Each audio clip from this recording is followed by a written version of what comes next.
አቶ በኃይሉ ለብሌን ደውሎ እናትሽን አግቻታለሁኝ፣ ከፈለግሽ ነይ ላሳይሽ፣ እናትሽን አሁን ወደ መቃብር እሸኝልሻለሁ፣ እንዲሁም ደግሞ ያገታት ሰው ማን ቢሆን ትመርጫለሽ ሲላትም እኔ እናቴን ማንም አገታት ማንም ሳይሆን እናቴ በሰላም እንድትመጣልኝ ነው አለችው።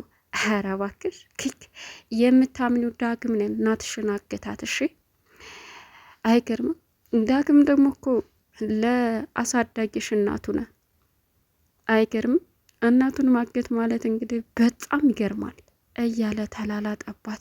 በዚህን ሰዓት ብሌን እያነባቸው ባክ ያለህበትን ቦታ ንገረኝ ልምጣና እኔን እንዳደረግክ አድርገኝ እሷን ልቀቃት ብትለውም አልሰማት አለ። ብሌን በሚያሳዝን ሁኔታ ማልቀስ ጀመረች። ግን ደግሞ ምንም የምትቀይረው ነገር ስለሌለ በጣም ልቧ ተሰበረ። ሰላም ውድና የተከበራችሁ የስኬት ሚዲያ ቤተሰቦች እንዴት ናችሁ? ሰላማችሁ ይብዛልኝ። ለዚህ ቻናል አዲስ ሲሆናችሁ ሰብስክራይብ እያደረጋችሁ ቪዲዮውን እስከ መጨረሻው ተከታተሉ። እንግዲህ ቀጣይ ፓርት ይዘን መጥተናል ማለት ነው። አደራ ብሌን አሁን በሚያሳዝን ሁኔታ ስልክ ተደውሎ በጣም የሚያስፈራ ነገር ተነገራት። እሱም ምንድን ነው እንግዲህ አቶ በኃይሉ እናትሽን ያገትኳት እኔ ነኝ፣ ግን ደግሞ ያገትኳት ስልሽ እቤቷ ሄጄ እኔ ያመጣዋት እንዳይመስልሽ፣ ነገር ግን የምታምኑ ሰው ራሱ ነው ያገታት ሲላትም እኔ ማንንም አላምንንም ማንንም ማቀው ሰው የለም ስትልም አሃ ዳግም ምንሽ ነው ባክሽ አላት። ምን ፊላስ ሳትሰርቂ ሰርቅ ያለው ብለሽ የመሰከርሽለት ሰው እሱ ነው እናትሽን ያገታት፣ እግት እናምጣልኝ ብልየው አላት። በዚህን ሰዓት ምን አለች። የመጨረሻ ልቧ ተሰበረ። አሁን ልተቀን ብታነባም እንግዲህ ብሌን የምታመጣው የምትቀይረው ነገር ስለሌለ እጅግ የሚያሳዝን ነገር በውስጧ እየተመላለሰ ይጀምራት። እንዴት ዳግም ሊያግታት ቻለ? ዳግም እዛ ቤት ድረስ የሄደው በምክንያት ነው ለካ በማለትም አሁን ዳግም ላይ ያላት አመለካከት ከባድ ሆነ። አቶ በኃይሉ ብሌንን እንግዲህ ከሁሉም ሰው ጋር አያይዞና አባልቶ እሷን ብቻዋን ለማስቀረት ከዛ በኋላ እሱ እንደፈለገ እንድጫወትበት ነው ሀሳቡ። ነገር ግን እጅግ በሚሰብር ሁኔታ አሁን ላይ እያለቀሰች የምትገኘዋ ብሌን ማንም ሊረዳት ባለመቻሉ በጣም አዝናለች። አሁን ደግሞ ለወይዘሮ ሰላም ስትነግራት ይህ አረመኔ እያለች ሰላምም የመጨረሻ በኃይሉ ላይ ብትናደድም እኔን ከእህቴ ጋር መለያየት ማለት ምን እንደሆነ አሳይሻለሁ ወይዘሪት ብሌን፣ ወደፊትም ላንቺም አይቀርልሽም፣ አንቺን ግን እቀብርሻለሁ፣ እሷንም አፈሯን አራግፋ አትመጣም ከዚህ በኋላ እዛው ምስጥ ያነኩትልሻል ሲላትም ለሰላም ሄዳ እዩልሽ እትዬ ያንን ወርቅ ራሱ ሰርቆ ባደረገው ነገር እናቴን ተበቀለብኝ። እናቴን እኮ አገቶ እያሰቃያን ነው፣ በዛ ላይ ዳግም ነው ያገታት እያለኝ ነው አለች። ምን አለቻት? አዎ በኃይሉ እንደዚህ አድርጓል። በቃ እናቴን እያሰቃያት ነው። በቃ ምን ይሻለኛል አለች። እመኝኝ ብሌን አንቺ ተረጋጊ። እሱ ይሄን አድርጎ ከተገኘ ከፈለግሽ ቆይ ስልክ ልደውልና አረጋግጭ የሚለውን አለች እያለቀሰች። ብሌን ተረጋጊ፣ ደውይለት እኔ እንደሌለሁ አድርገሽ ላውድ አድርጊው አለቻት። በዚህን ሰዓት ላውድ ስታረገው ምን ፈለግሽም? ይህችን የበሰበሰች አሳዳጊሽን ፈልገሽ ከሆነ አታስቢው፣ እሷ ወደዛኛው የመሸኛዋ ሰዓት ቅርብ ነው። አንቺም በቅርቡ እሸኝሻለሁ አንቺ ቡዳ አላት። ምን እያልክ ነው አለይ ሰላም። አሀ አንቺም ከሷ ጋር ነሽ እንዴ? አንቺ ራሱ ጠርጥሬ ፍሬ እህቴ ብትጠረጥሪ ነው ምሻልሽ አላት። ምን አልካን ታረመኔ? አዎ እኔ ማን እንደሆንኩኝ በቅርቡ አሳይሻለሁ። ለገረድሽ ብለሽ በጥፊ መታሽኝ አይደል? ማንነቴን በቅርቡ አሳይሻለሁ ሰላም አላት። የፈጣሪ ያለ እስከ ዛሬ አላውቅህም ነበር አይደል ስትለው፣ አዎ እስከ ዛሬ በደንብ አታውቂኝም፣ አሁን ወደፊት ግን በደንብ ታውቂኝ ይመስለኛል ሲላትም ሰላም ከድንጋጤም ጋር ስልኩን ዘጉት። ብሌንና ሰላም ተቃቅፈው እየየ ብለው ማልቀስ ጀመሩ። ቃል እንግዲህ እቤት ውስጥ ያለውን ነገር እየደወለች ለበኃይሉ ትናገራለች። በኃይሉም አሁን እቅዱ እንዳይከሽፍበት በጥንቃቄ እያደረገ ይገኛል። አሁን ላይ በሚያሳዝን ሁኔታ እየተጎዳች ያለችው ብሌን ምን ማድረግ እንኳን እንዳለባት የማታውቀው በእንባ ታጅባ ወይኔ እያለች ትገኛለች።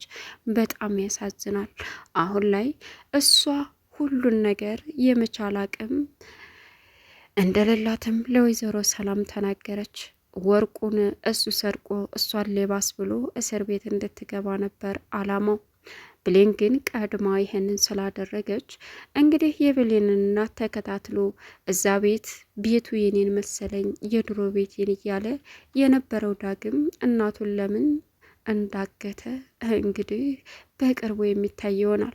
እናቱን ያገተበት ምክንያት ግን ለአቶ ኃይሉ ተባብሮ ወይም አግዞ ሳይሆን እናቱ እውነታውን እንድትነግረው ማን እንደሆነች ምን ፈልጋ እንደሆነ እንግዲህ እኔ እሷን ሳይ እየተጨነኩ ውስጤ ሰላም እያጣ ነው፣ ማናችት ሴት እያለም ነበረ። ስለዚህ አሁን ላይ ምን ማድረግ እንዳለበት እንግዲህ ጠንቅቆ ማወቅ ያለበት ይመስላት ነበር ብሌን። አሁን ግን አቶ በኃይሉ ግዴታ ወዶ ሳይሆን እንዳግታት ያደረገው አረመኔው በኃይሉ ስለሆነ ምንም አማራጭ የለውም። ሌላው እንግዲህ ቃል እዛ ቤት ነገሮችን እያቃጠረች ትገኛለች። ዳግምን ባየችው ቁጥር በቃ የምትሆነው ግራ ይገባታል። ዳግም እናቱን በማገቱ አሁን ላይ እውነታውን ማወቅ ያለበት መስሎ ይታየዋል። ነገር ግን አቶ በኃይሉ እንዳገት ያደረገውም ለምንድን ነው? እናቱ እንደሆነች ሳይነግረው እንግዲህ ይችን ሴትዮ አግትልኝ፣ የብሌንን አሳዳጊ፣ ከዛ ከእናትህ ጋር አገናኝሃለሁ፣ በዛ ላይ ደግሞ የምትፈልገውን አይነት ህይወት እንድትኖር እፈቅድልሃለሁ። እስከ ዛሬ እናትህ ጋር ላይቼ አንተን አሰቃይቼ ነበረ፣ እናትህም እንጊዜ እየፈለገች ይሆናል በማለትም እንግዲህ ለዳግም መቀባጠር ጀመረ። ዳግምም የማያውቅ መስሎ እሺ ችግር የለውም፣ በዛውም እናቴ ማን እንደሆነች ያችን ሴት ቀርቤ አይቼ ሁሉን ነገር አጣርቼ እናቴ ከሆነች አልጎዳትም፣ እናቴ ባኮንም የብሌን እናት አሳዳጊ ስለሆነች አልጎዳትም፣ አስመልጬ የሆነ ቦታ አደርጋታለሁ በማለትም ዳግምም እንግዲህ የተፈጠረውን ነገር ይዞ እናቱን በማገቱ እናትየዋም ልቀቁኝ፣ ማን ነው ምንድን ነው የምትፈልገው እያለች ብትፈራገጥም ዳግም ግን እንባውን እያቀረረ ዝም ብሎ መመልከት ጀመረ። ሰላም አሁን እንግዲህ በጣም ተናዳለች። ለብሌን ያላት ርህራሄ እጅግ በጣም የተለየ ሆኖ ይቀጥላል። ግን ደግሞ እውነታውን እስከምታቅ ድረስ በጣም ሁለቱም እናትና ልጅ እና አንዷ በሰራተኛ አንዷ እናት ሆና ቤት ውስጥ አብረው እየኖሩ ውስጣቸው ቢፈላለግም ግን እውነታው ወጥቶ ስላልታያቸው አሁን ላይ ሁለቱም በቃ እየተባበሩ ነገሮችን ለማለፍ እየሞከሩ ቢገኙም ግን ደግሞ የብሌን ስቃይና ጉዳት ይበልጥ እየጨመረ ሄደ። በዚህን ሰዓት ብሌን ምን ማድረግ እንኳን እንዳለባት አታውቅም። እንግዲህ ካሁን በኋላ ማንን አምኜ ዳግም ይሄን ካደረገ የእውነት ለካዛ ቤት ድረስ ተከትሎኝ የሄደው እናቴን ለማጥመድ ነበረ፣ የተደወለለትም እናቴን እንዲያግታት ነበረ ማለት ነው። ያሳዝናል። እማዬ ይቅር በይኝ፣ እኔ እኮ አምኜውና ጥሩ ጓደኛ የወደን የውስጤን የሚያካፍለኝ መልካም ልጅ አገኘው ብዬ ነበረ። ግን ደግሞ ለካ ቤትሽ ይዤ የመጣሁት አረመኔና አውሬ ትልቅ ሰው ትንሽ አይሉ ተበኃይሉ ጋር ሆኖ የሚተባበር ሰው ነው ይዤብሽ የመጣሁት እናቴ እያለች እንግዲህ ብሌን ብቻዋን ብታለቅስም ግን ደግሞ ምንም አማራጭ ስለሌላት ወየው እያለች እያለቀሰች ትገኛለች። በለቅሶም የምትቀይረው ነገር ስለሌለ አሁንም ግን በጭንቀት እየተጨነቀች ትገኛለች። በኃይሉ አረመኔነቱን ይፋ አሳወቃት። ይህን ጊዜ ምን አይነት አረመኔ ሰውዬ ነው እያለችም ማልቀሷን ቀጥላለች።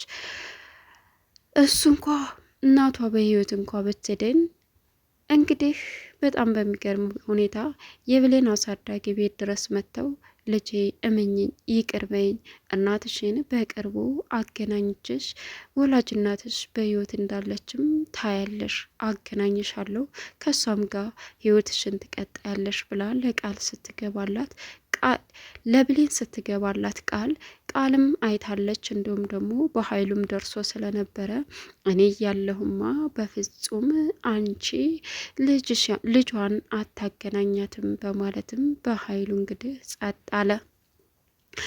ሌላው አሁን ዳግም እንደዛ ስትል የልጄን እገልብሻለሁ ብለው ስላስፈራሩኝ ነው እንደዛ ብዬ እንዳስረዳሽ ያደረጉኝ፣ ግን ደግሞ መኝ ልጄ በቅርቡ ከእናትሽ ጋር አገናኝሻለሁ እንደዛ ብለሽ ስትውጪ በጣም ጨነቀኝ ከፋይ ስትልም የብሌንን አሳዳጊ ተናገረች። ነገር ግን አይ ይሄ ነገር የሆነ ነገርም አለ። ልጇን ማን ነው የሚገልባት? እገልብሻለሁ ብሎ ሲያስፈራራት ማን ነው?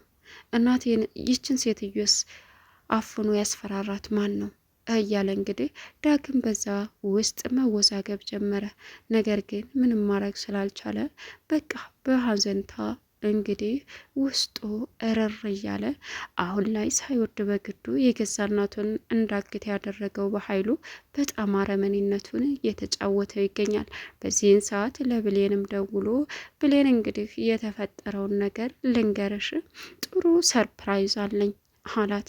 ምንድን ነው? እኔ ካንተ ምንም አይነት ሰርፕራይዝ እንደማልፈልግ ታውቃለህ። አንተ አውሬና አረመኔ ክፉ ሰው እንደሆንክ በደንብ አውቃለሁ። ስለዚህ በቃ የራስህን ወርቅ ሰርቀህ እኔ ጋር እንቺ ብለህ ሰጥተህ እኔን ሌባ አድርገህ ከትዬ ጋር ለማለያየት ነበረ አይደል አለችው። ከትዬ ጋር ብትለያይ ምንም አኮኝም ነበረ፣ አንቺ ቀደምሽኝ እንጂ እኔም መቅደም ምን ያክል ዋጋ እንደሚያስከፍል አሳይሻለሁ ብሌን። ከትዬሽ ጋር ላይለያይሽ ሳይሆን አንቺን እስር ቤት ያችን ደግሞ ጉፍንጥ አሮጊት አሳዳጊችን እስከ ወዳኛው ለመሸኘት ዝግጁ በሆንኩበት ሰዓት ነበረ ሁሉንም ነገር ወጥመድሽ የከተርሽኝ። እኔን በኃይሉን ወጥመድ ውስጥ መክተት ምን እንደሆነ አሳይሻለሁ በቅርቡ እያለም እንግዲህ ዛተባት። በዚህን ሰዓት እናቷን አግቶ ደግሞ ይኸውልሽ የታገተችው አሳዳጊሽን ማስለቀቅ ትፈልጊያለሽ? ሎኬሽን ልላክልሽ? አንቺንም እዚሁ ነው የምጨምረሽ፣ ብቻ እጄ ግቢ እንጂ እናትሽ እጄ እንደገባቸው አንቺም በቅርቡ እጄ ትገቢያለሽ። ጭራሽ እህቴ ቤት ሁነሽ ከእህቴ ጋር አጣላሽ ማለት ነው እያለ መዛት ጀመረ። ብሌን አለቀሰች። ቻናሉን ሰብስክራይብ እያረጋችሁ